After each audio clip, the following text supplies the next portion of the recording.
Tidak lupa saya mengucapkan kepada rekan-rekan semua hamba Tuhan yang berada di Kutai Barat maupun di Kutai Timur, bahkan juga jemaat Tuhan yang ada di rumah yang terus mengikuti acara ibadah di tempat ini. Kasih Tuhan memelihara semuanya, dan saya percaya semua dalam keadaan sehat walafiat selalu bersama Tuhan Yesus. Amin, amin. Bapak Ibu semua berada dalam keadaan sehat walafiat. Puji Tuhan, tepuk tangan untuk Tuhan Yesus yang ajaib, dahsyat, luar biasa. Baik, kita langsung membaca firman Tuhan yang terambil dalam Yohanes pasal 3 dari ayat 22 sampai dengan 36. Kita akan baca firman Tuhan ini secara berganti-gantian. Perikopnya kesaksian Yohanes tentang Yesus. Kalau sudah dapat katakan amin. Yohanes pasal 3 ayat 22 sampai 36. Untuk suatu sikap penghormatan kita kepada Tuhan, mari kita bangkit berdiri. Kaum pria baca ayat 22. Ya, berganti-gantian, kaum pria lebih dulu baru kaum wanita, ya. Jadi kaum pria baca ayat 22, ayat 23 wanita, seterusnya secara berganti-gantian, pria wanita, pria wanita. 1, 2, 3. Sesudah itu Yesus pergi dengan murid-muridnya ke tanah Yudea, dan ia diam di sana bersama-sama mereka dan membaptis wanita.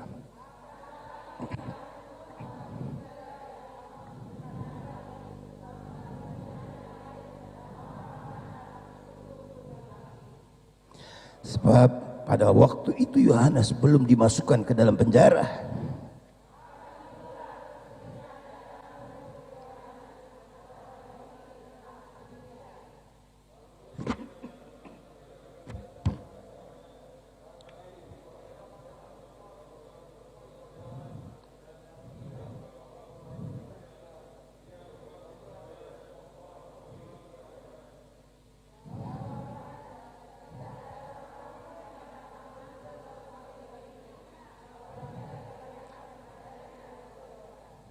Kamu sendiri dapat memberi kesaksian bahwa aku telah berkata, aku bukan Mesias, tetapi aku diutus untuk mendahuluinya.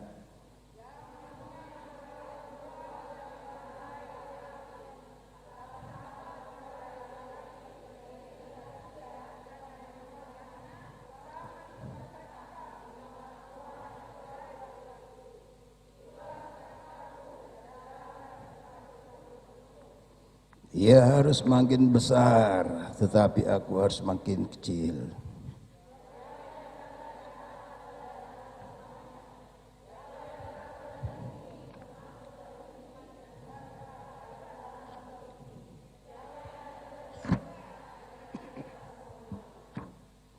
Ia memberi kesaksian tentang apa yang dilihatnya dan yang didengarnya. Tak seorang pun yang menerima kesaksiannya itu.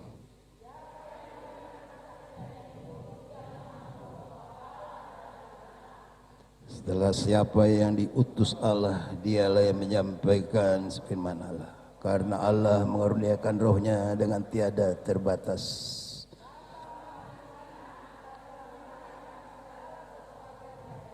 Sama-sama, 1, 2, 3. Barang siapa percaya kepada Anak, ia beroleh hidup yang kekal. Tapi barang siapa tidak taat kepada Anak, ia tidak akan melihat hidup, melainkan murka Allah ada dia. Tuhan, silakan duduk Bapak Ibu sedang jemaat yang saya kasih dalam Tuhan Yesus Kristus. Dari pembacaan firman Tuhan Yohanes pasal 3 dari ayat 22 sampai 36 diberi tema, ya, virus iri hati. Katakan virus iri hati. Ya, kalau minggu lalu kita dengar tema khotbah komunitas yang saling membangun melawan virus. Ya, memang harus dibangun komunitas. Ya, komunitas dalam jemaat, komunitas dalam keluarga. Jemaat Tuhan di saat pandemi ini harus sungguh-sungguh terbangun. Harus kuat, harus teguh, harus mampu menghadapi tantangan yang ada di depan kita. mulai dari komunitas jemaat sampai ke komunitas keluarga, harus terbangun karena banyak tantangan yang ingin menghancurkan kehidupan gereja Tuhan, jemaat Tuhan, orang percaya, keluarga. Kenapa iblis tidak saya ingin katakan, iblis tidak pernah menyerang orang yang tidak percaya Yesus. Iblis tidak pernah menyerang mereka. Yang iblis serang adalah orang percaya, yaitu saudara dan saya, jemaat Tuhan, gereja Tuhan. Karena yang tidak percaya Yesus adalah sudah menjadi miliknya.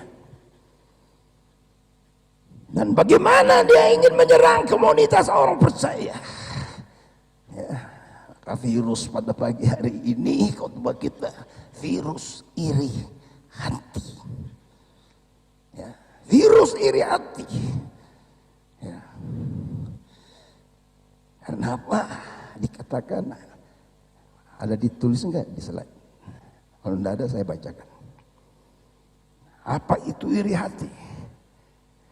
Iri hati adalah rasa kesal ya, karena keberhasilan orang lain. Iri hati juga dapat berarti ya, mengingini apa yang dimiliki oleh orang lain. Seorang hamba Tuhan, seorang teolog yang bernama John Stott ya, dalam bukunya berkata, semua kejahatan di muka bumi ini berawal dari satu, yaitu iri hati dan kesombongan. Katakan, iri hati dan kesombongan. Karena iri hati Kain membunuh Habel. Karena iri hati bangsa Yahudi, orang Yahudi menyerahkan Yesus untuk disalib. Karena iri hati banyak orang berusaha membunuh reputasi orang yang baik. Iri hati. Dan ini dialami oleh Presiden Jokowi, orang yang baik.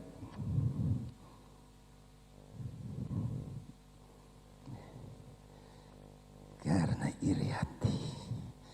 Amsal 14 ayat 30 katakan, iri hati membusukkan tulang. Iri hati membusukkan tulang.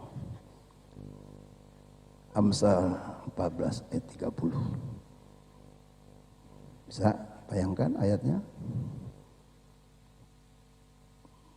1, 2, 3.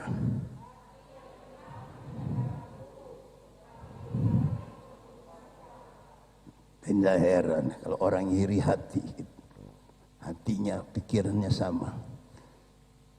Tidak kaget kalau dia kena kanker, kanker tulang, kanker darah, kanker hati, kanker otak, kanker payudara, kanker kandungan.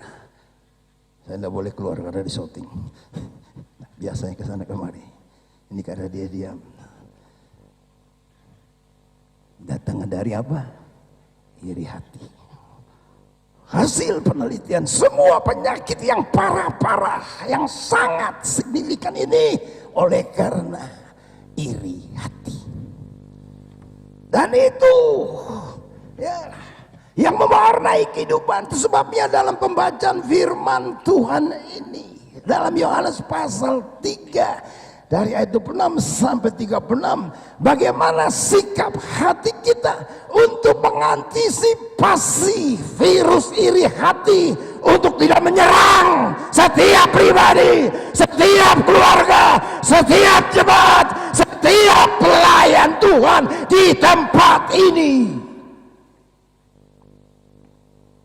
3 hal yang saya kutip dari pembacaan firman Tuhan ini. Ya. Hal yang pertama, bagaimana sikap murid-murid Yohanes Pembaptis saat mereka tahu bahwa Yesus lebih populer dari Yohanes Pembaptis.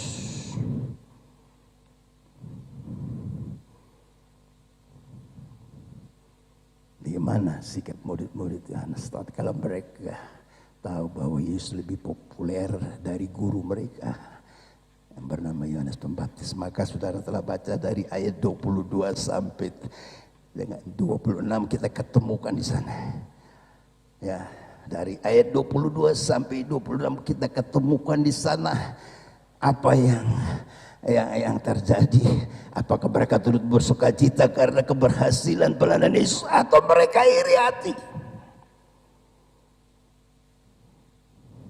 Murid-murid menyampaikan semua perselisihan, semua keluhan mereka, persoalan-persoalan mereka, perdebatan dengan murid-murid Yesus, murid-murid Yohanes menyampaikan kepada gurunya. Mereka merasa terancam, mereka merasa tersaingi. Sebabnya mereka menyampaikan kepada Yohanes, ya mungkin juga mereka menyalahkan Yohanes. Kalau saudara baca di ayat 26 di sana dikatakan, lalu mereka datang ke Yohanes dan berkata kepadanya, Rabi, orang yang bersama dengan engkau di seberang sungai Yordan dan yang tentang dia engkau telah memberikan kesaksian. Dia membaptis juga dan semua orang pergi kepadanya. Bayangkan saudara, dengan kata lain murid-murid ingin menyalahkan Yohanes Pembaptis. Karena Yohanes Pembaptis telah bersaksi tentang dia, tentang Yesus. Sehingga akibat tindakan Yohanes ini dampaknya membuat orang-orang pada banyak kepada Yesus, datang kepada Yesus, dan Yesus lebih populer, Yesus lebih terkenal. Wah, mereka sungguh-sungguh ya, menyampaikan apa yang terjadi atas apa yang mereka alami kepada Yohanes Pembaptis. Mereka berbicara kepada gurunya. Bapak Ibu yang saya kasih, padahal Yohanes Pembaptis ini sudah jelas sekali. Dia melayani, melakukan tugasnya dengan benar. Yaitu apa? Ia memberitakan Yesus. Dia bersaksi tentang Yesus. Ya. Tapi kenyataannya dia dikritik. Dan yang kritik bukan orang jauh. Yang kritik orang dekat, murid-muridnya.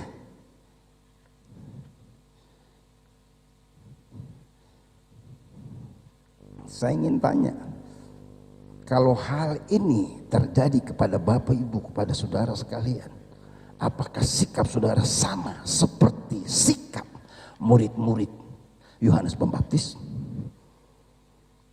Jawabannya apa? Apakah saudara sama sikapmu dengan murid-murid Yohanes Pembaptis? Jawabannya apa? Jawabannya tidak. Katakan kanan kiri, tidak. Ngomong kanan kiri, tidak. Lihat sebelah, biar kalian pakai masker. Lihat temanmu yang ada di kanan kirimu. Jangan kayak patung. Kau harus tangkap kebenaran ini. Ya. Kalau ini terjadi dalam kehidupan dan pelayanan saudara, saudara sudah melayani sungguh-sungguh, sudah melakukan dengan benar, dahsyat luar biasa. Ya. Dan ada orang yang mengkritik engkau, ada orang yang membuli engkau, ada orang yang menzolimi engkau, ada orang yang memfitnah engkau.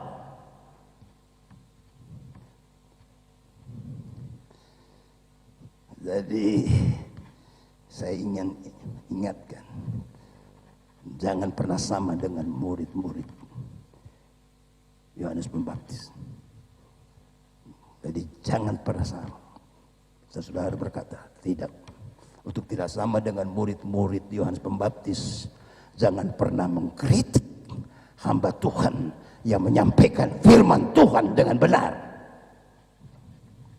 Jangan pernah mengkritik hamba Tuhan yang menyampaikan firman Tuhan dengan benar, sekalipun firman-Nya pada akhirnya membuat engkau kecewa dan sakit hati, membuat engkau marah dan membuat engkau susah.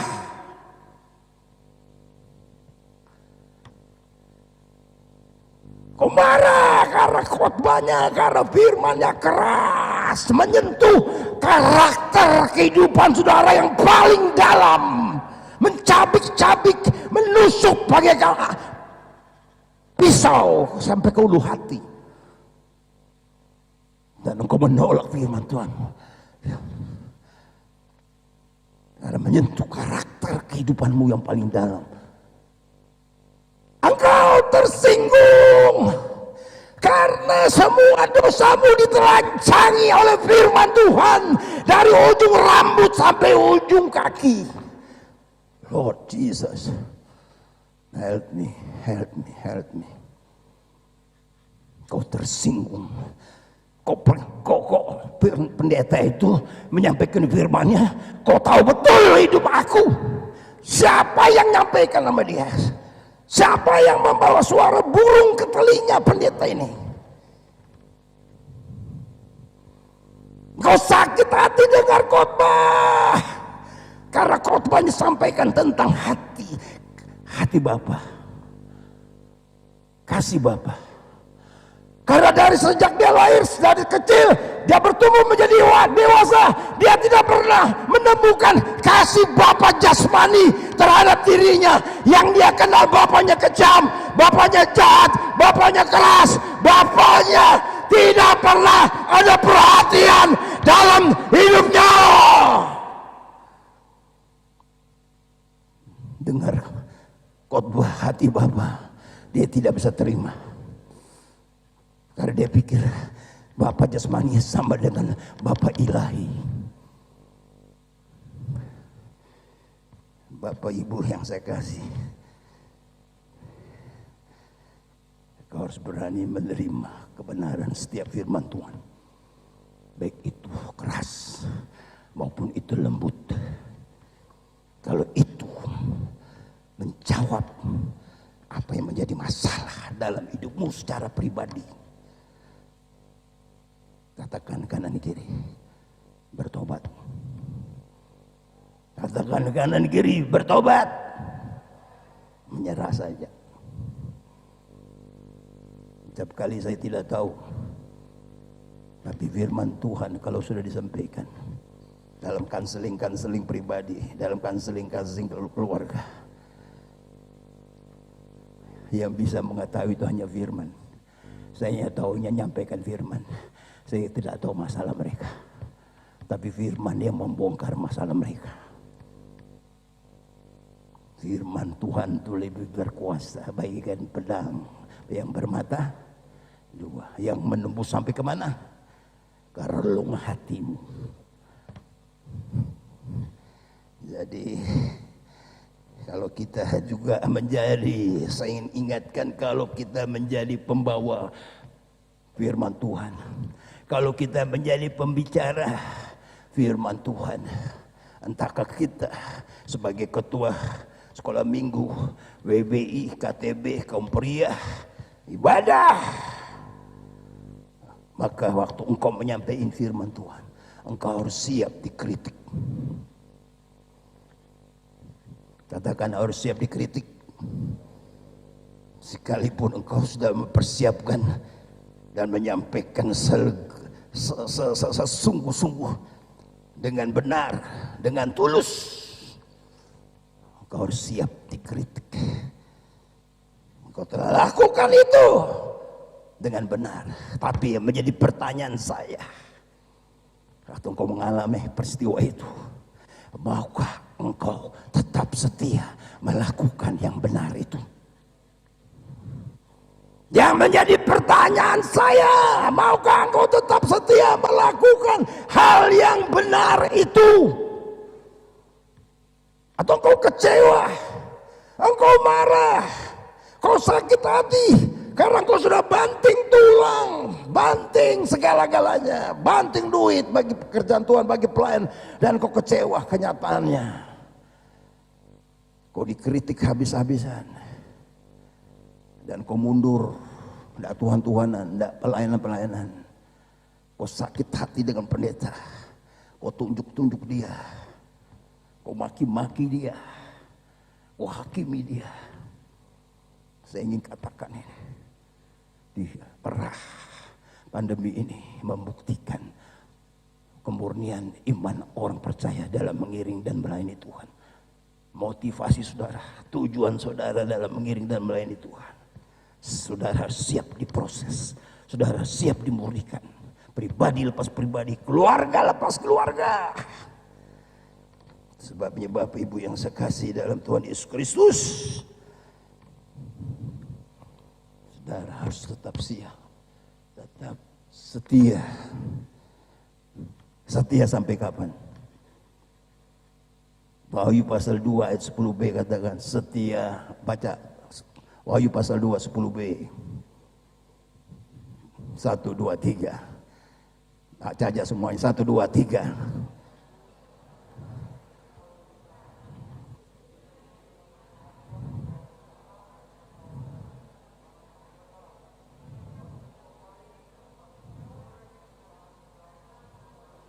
Baca 1, 2, 3. Hendaklah engkau setia sampai, dan aku akan apa? Siapa yang berjanji untuk memberikan mahkota kehidupan? Pendetamu? Siapa yang berjanji? Katakan kanan kiri Yesus. Yang punya langit, bumi dan segala isinya, yang punya surga. Jadi kalau engkau melihat manusia, engkau kecewa. Kau melihat pendeta, engkau kecewa. Tapi kalau engkau lihat Yesus, thank you God, I believe.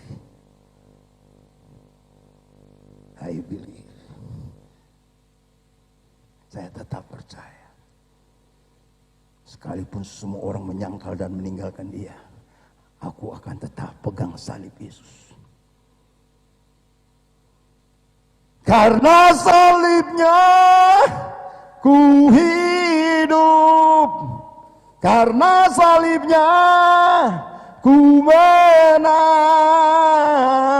Engkau yang berkuasa, sanggup memulihkan.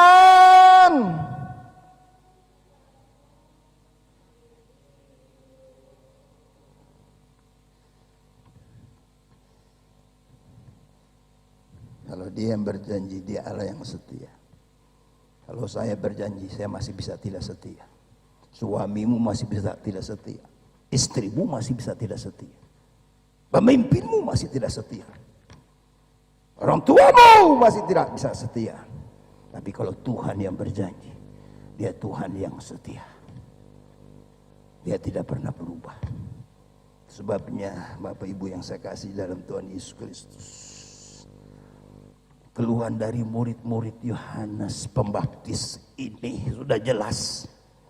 Keluhan dari segala masalah persoalan yang disampaikan kepada Yohanes Pembaptis oleh murid-muridnya sudah jelas. Karena dilandasi iri hati. Karena dilandasi iri hati. Nah, sikap seperti ini banyak sekali terjadi di akhir zaman ini. Sikap iri hati ini banyak sekali terjadi di akhir zaman ini. Antara gereja satu dengan yang lain. Antara hamba Tuhan yang satu dengan yang lain. Antara jemaat yang satu dengan jemaat yang lain. Bahkan juga terjadi dalam keluarga yang satu dengan keluarga yang lain. Pribadi yang satu dengan pribadi yang lain. Merembet kemana-mana. Yang menimbulkan perpecahan. Iri hati menimbulkan perpecahan.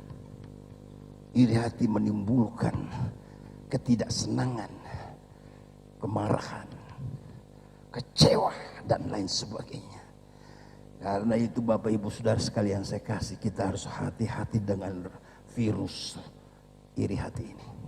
Roh iri hati ini. Kalau masih ada dalam hidup saudara, kalau masih ada dalam hidup kita harus cepat bereskan. Ngomong kanan kiri harus cepat bereskan. Lebih kuat lagi, harus cepat bereskan. Kalau masih ada virus iri hati dalam hidupmu, harus cepat dibereskan.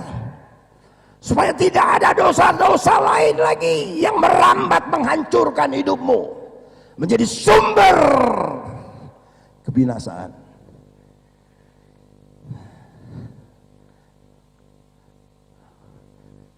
Yang kedua,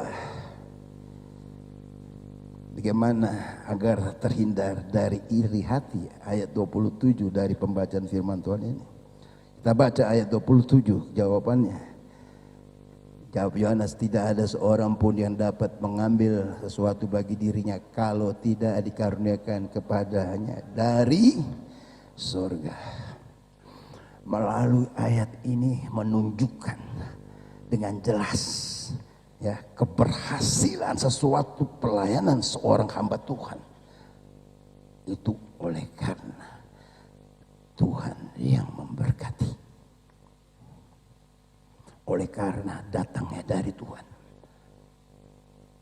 Keberhasilan dari satu pelayanan seorang hamba Tuhan, keberhasilan dari semua orang yang melayani Tuhan, keberhasilan dari satu kegiatan, aktivitas, pekerjaan yang besar yang dapat berjalan dengan baik itu karena Tuhan, bukan karena kita.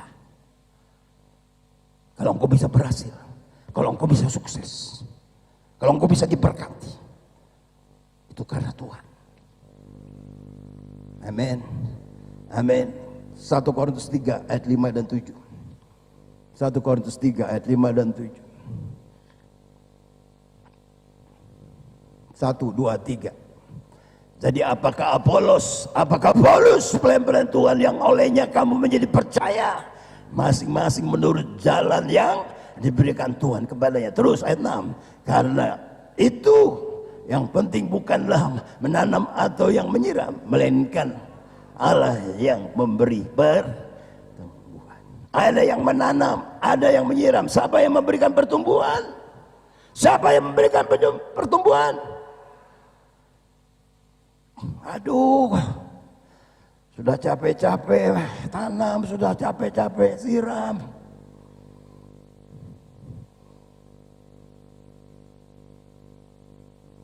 Tuhan yang memberikan pertumbuhan.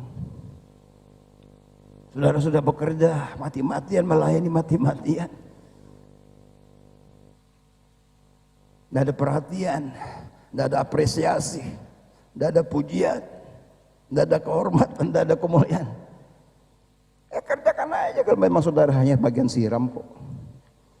Kalau hanya saudara bagian menanam, kalau saudara hanya bagian penerima tamu, kalau saudara hanya bagian sapu-sapu, kalau saudara hanya bagian yang terkecil dari satu kegiatan aktivitas di dalam gereja ini, kerjakan. Mungkin kau jenuh dan kau bosan ini saja. Tugasku hanya siram-siram terus, tanam-tanam terus. Orang lain yang nikmati pertumbuhannya karena dari Tuhan. Akhirnya kita mulai jenuh, kita mulai bosan, rutinitas.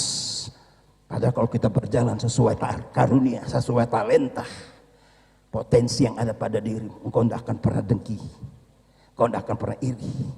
Kalau engkau berjalan sesuai dengan karunia dan talentamu, kerja saya, tahunya saya nabur aja. Saya tidak peduli apa yang saya siram, itu firman Tuhan yang saya tabur.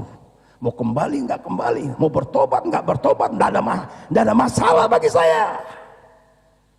Bertahun-tahun pelayanan saya, keluar masuk pedalaman, dari satu kota ke kota lain, dari satu desa ke desa yang lain. Adakah saya mau mengharapkan lebih dari apa yang telah dikerjakan? Enggak. Saya tahu panggilan saya. Saya tidak perlu cemburu. Saya tidak perlu dengki. Tapi orang yang tidak menyadari karunia-Nya lain tanya. Dia rasa jenuh, dia rasa bosan, sehingga dia mengerjakan tugas dengan tanggung jawabnya asal-asalan. Tugas dan tanggung jawab dipercayakan asal-asalan, tidak sungguh-sungguh, tidak dengan sekuat tenaga. Dia melayani asal-asalan, tidak sungguh-sungguh, tidak dengan sekuat tenaga. Bahkan dia melayani pun juga tidak dengan berdoa. Tapi mau melayani, tapi tidak pernah mau berdoa. Padahal pemimpin, padahal ketua, pengurus. Ini orang yang melayani dengan asal-asalan. Orang yang melayani semau perut. Dengar ini. Dengar Bapak Ibu Saudara sekalian. Ingat, Tuhan tidak pernah memberkati orang yang melayani dengan malas dan tidak sungguh-sungguh. Mimpi kalau berkat bisa datang kepada orang yang malas, yang tidak sungguh-sungguh, yang tidak serius dengan Tuhan, yang mempunyai langit bumi dengan segala isinya. Engkau tidak serius sama dia, engkau tidak intim sama dia, tapi engkau mengharapkan engkau diberkati. Engkau malas berdoa, engkau malas beribadah. Kau mau lebih bisa, shopping lebih bisa, jalan-jalan lebih bisa. Di tengah pandemi ini saya melihat, saya survei, tidak ada itu distancing itu. Orang bisa, tapi beribadah umur distancing di rumah saja, nggak apa-apa. Saya tidak pernah takut, tidak pernah kecewa dengan karakter-karakter orang yang melayani, orang yang beribadah dengan tidak sungguh-sungguh kepada Tuhan. Karena Tuhan berkata, Tuhan tidak pernah memberkati orang yang malas, orang yang tidak sungguh-sungguh mengiring dan melayani Dia. Tapi orang yang sungguh-sungguh, jerih payahmu tidak pernah sia-sia. Jadi kita harus terus tetap berdoa, kita harus tetap sungguh-sungguh melayani. Nah, kalau kita sudah sungguh-sungguh dan terus berdoa, kita juga harus sadar, jangan kita sombong. Kalau kita sukses, semua itu karena datang dari Tuhan.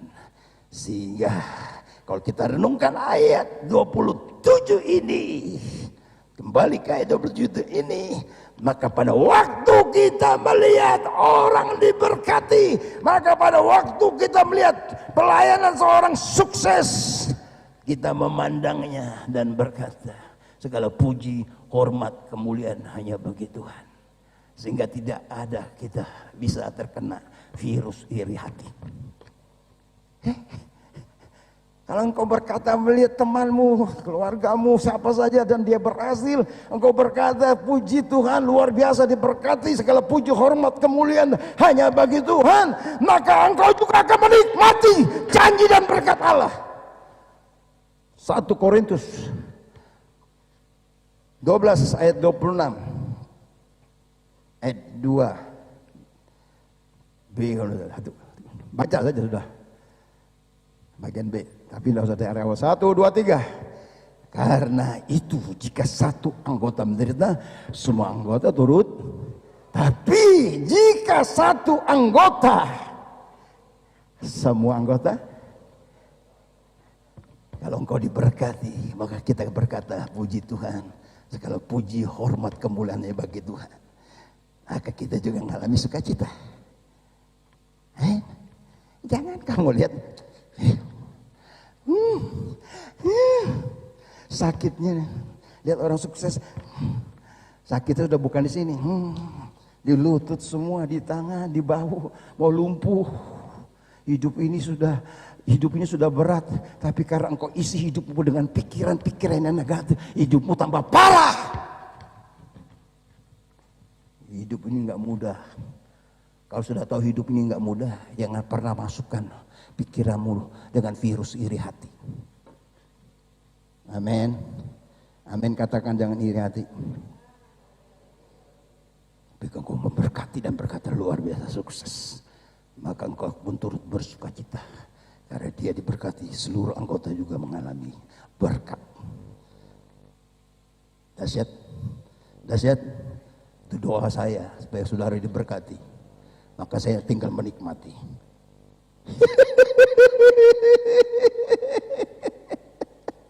Kalau saudara diberkati dalam pekerjaan, dalam bisnis, dalam usaha, dalam pelayanan, wah, saya gembala. Thank you God. Saya nyembah-nyembah hak ketulungan karena engkau diberkati Tuhan. Saya mau pikir kenapa sih saya tidak perlu kejar berkat kok. Hanya doa saja. Saya membangun terus pelayanan. Yang ketiga, bagaimana sikap kita bila seseorang lebih berhasil dibandingkan kita. Maka kalau kita melihat dari seluruh ayat-ayat yang telah kita baca, maka ayat 26 ya, segala kata-kata dan keluhan dari murid-murid Yohanes ya, memungkinkan sekali supaya Yohanes Pembaptis itu ya terprovokasi ya untuk menaikkan gengsinya, popularitasnya. Sangat memungkinkan sekali jika kalau dia mendengarkan apa yang dikatakan oleh murid-muridnya. Ya, supaya apa? Maksud murid-murid supaya Yohanes Pembaptis menyaingi pelayanan Yesus. Tapi kenyataan enggak. Yohanes Pembaptis tidak punya pendapat yang berbeda dengan murid-muridnya. Sama sekali tidak terprovokatif. Bahkan dia berkata, aku bukan Mesias. Aku tahu panggilanku. Aku hanya menyediakan jalan bagi datangnya Tuhan, bagi datangnya Yesus. Dan setelah Yesus datang ke dalam dunia ini sebagai mempelai pria, maka ayat 29 dia katakan, ayat 28 dia katakan, biar dia makin besar, aku makin kecil. Dan ayat 29 dikatakan, Yesus yang datang sebagai mempelai pria, dan Yohanes sebagai sahabat yang berdiri dan memandang dengan sukacita penuh. Engkau melihat, dia tidak mau dirinya dibanding-bandingkan dengan Yesus. Dia tidak mau dalam pelayanannya hanya Yesus yang ditinggikan. Kalau kita dipakai Tuhan, melayani Tuhan, jangan engkau terus ingin mencuri kemuliaan Tuhan. Sampai engkau meninggikan Yesus, tapi engkau juga mau ditinggikan. Enggak apa-apa kalau engkau direndahkan. Karena Yesus. Karena Yesus. Yesus ditinggikan dan engkau. Orang sering gini dengar khotbah saya. Saya tahu. Katakan saya tahu orangnya. Amin. Amin. Bagaimana penerapannya dalam hidup kita dalam situasi keadaan dan kondisi hari-hari ini. Dari semua pembacaan firman Tuhan yang telah kita bahas, ya, gimana penerapannya? Kita harus belajar dari sikap Yohanes Pembaptis, bahwa tidak ada seorang pun yang dapat mengambil sesuatu bagi diri kalau tidak dikaruniakan kepadanya dari sorga. Jangan saudara iri hati jika seorang mendapat kesempatan melayani lebih dibandingkan dengan diri saudara. Tidak ada peruga, ada dengki dan iri hati. Kalau orang lain lebih berhasil. Jadi bagi kita orang percaya yang mengenal kebenaran dan bahkan hidup dalam kebenaran, biar hidup kita saling tolong menolong dalam pelayanan di tempat ini. Meskipun bidang pelayanan kita berbeda satu dengan lain, namun kita mau terbuka untuk menolong jika diminta. Amin.